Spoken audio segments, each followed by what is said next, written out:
शादी ब्याह के लिए धर्म परिवर्तन आवश्यक नहीं किया जाना चाहिए, इसको मान्यता नहीं मिलनी चाहिए। और इसलिए सरकार भी निर्णय ले रही है कि हम लव जिहाद को सख्ती से रोकने का कार्य करेंगे। एक प्रभावी कानून बनाएंगे। छद्मवेश में चोरी छुपे, नाम छुपा करके, स्वरूप छुपा करके जो लोग बहन बेटियों की इज्जत के साथ खिलवाड़ करते हैं, उनको पहले से मेरी चेतावनी, अगर वे सुधरे नहीं तो राम नाम सत्य है कि यात्रा अब निकलने वाली है। मिर्जापुर, बाबा का ढाबा, विनोद, कोकिलाबेन का कुकर और ड्रीम 11 पर टीम बनाने से अगर फुर्सत मिल गई हो तो आज एक ऐसे मुद्दे के बारे में बात कर लेते हैं जिसके बारे में बात करना अत्यंत आवश्यक हो गया है। अगर इस मुद्दे के बारे में आज बात नहीं की गई, चर्चाएं नहीं की गई, बहस नहीं की गई तो ये मुद्दा आगे जाकर और बढ़ सकता है और ना जाने कितने मासूमों की जान ले सकता है।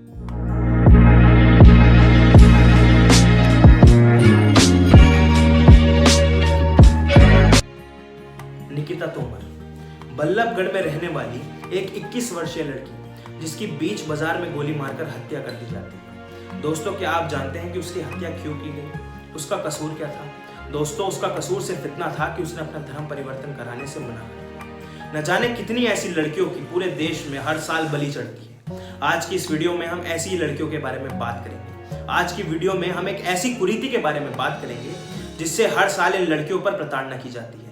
आज की इस वीडियो में हम बात करेंगे लव जिहाद पर। दोस्तों, आपने एक कहावत तो जरूर सुनी होगी कि कुछ गंदी मछलियां पूरे तालाब को गंदा कर देती हैं, और इन्हीं गंदी मछलियों का काम कर रहे हैं एक समुदाय से जुड़े कुछ असामाजिक तत्व। दोस्तों, इन लोगों ने पूरी कौम को, पूरे समुदाय को बदनाम कर रखा है। इन्हीं लोगों ने बढ़ावा दे रखा है लव जिहाद को।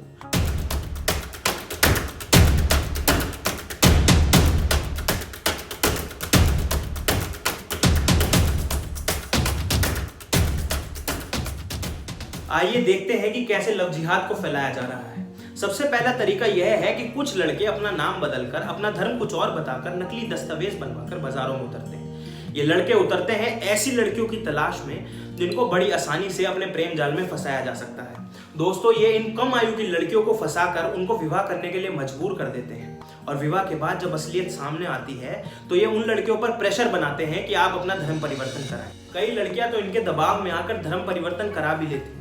लेकिन वो लड़कियां जिनमें साहस होता है गलत के खिलाफ आवाज उठाने का, दोस्तों, उन लड़कियों को या तो तलाक दे दिया जाता है या फिर उनके साथ जबरदस्त मारपीट की जाती है, या फिर दोस्तों कई मामलों में तो ऐसी लड़कियों की हत्या भी कर दी गई है। पश्चिम उत्तर प्रदेश और केरला में लव जिहाद के अनेकों मामले हर साल दर्ज किए जाते हैं। वीडियो में आगे बढ़ते हुए जानते हैं कि कैसे कानूनी तौर पर इस लव जिहाद के ऊपर लगाम लगाई जा सकती है। आइए जानते हैं कि कैसे हमारे कानून में संशोधन लाने की जरूरत है। दोस्तों, सरकार को जरूरत है स्पेशल मैरिजेस एक्ट के अंदर संशोधन लाने की। सबसे पहला संशोधन यह होना चाहिए कि जब भी कोई व्यक्ति अपने से दूसरी धर्म की लड़की से शादी करना चाहे तो वह शादी केवल स्पेशल मैरिजेस एक्ट के अंदर हो सकती है। इस एक्ट के अंदर शादी करने का यह बेनिफिट होगा कि उस लड़की को वो सारे बेनिफिट्स, वो सारे अधिकार मिलेंगे जो उसको हिंदू लॉ या फिर स्पेशल मैरिजेस एक्ट के अंदर ऑलरेडी मिलते हैं। तो दोस्तों, उसके किसी भी अधिकार का हनन शरिया लॉ या किसी भी पर्सनल लॉ के अंदर नहीं हो सकता है। दोस्तों, लव जिहाद का शिकार हुई अक्सर लड़कियों के मुंह से ये सुनने को मिलता है कि हमसे ये कहा गया था कि तुमको केवल फॉर्मेलिटी के लिए, यानी नाम के लिए कलमा पढ़ना है और इस कारण हमारी शादी शरिया लॉ के अंदर हो सकेगी। लेकिन दोस्तों, शादी के बाद उन लड़कियों पर दबाव बनाकर पूरे तौर तरीके से उनका धर्म परिवर्तन करा दिया जाता है। तो दोस्तों, ये इसलिए होता है क्योंकि शरिया लॉ में एक प्रावधान है कि अगर किसी अन्य धर्म की लड़की को एक मुस्लिम लड़के से शादी करनी है तो उसको पहले अपना धर्म परिवर्तन कराना होगा। दोस्तों, शरिया लॉ के अंडर ये इंटर रिलीजियस मैरिजेस के प्रावधान को कंप्लीटली बैन कर देना चाहिए। तो कॉमन सेंस यह बताती है कि कम आयु की लड़कियों को बहलाना फुसलाना, उनको अपने प्रेम जाल में फंसाना ज्यादा आसान होता है, और यही कारण है कि लव जिहाद के अधिकतर मामलों में जो लड़कियां शिकार हुई है उनकी आयु केवल 15 से 20 साल है। दोस्तों, शरिया लॉ के अंदर ऐसा कोई भी प्रावधान नहीं है जो कि एक मुस्लिम व्यक्ति को किसी नाबालिग लड़की से विवाह करने के लिए रोकता हो। कई मामलों में यह भी सुनने को मिलता है कि लड़की ने जिस लड़के से शादी की वो लड़का पहले से ही शादीशुदा है, या फिर शादी होने के बाद भी वह दूसरा विवाह करने की इच्छा रखता है या फिर कर भी लेता है।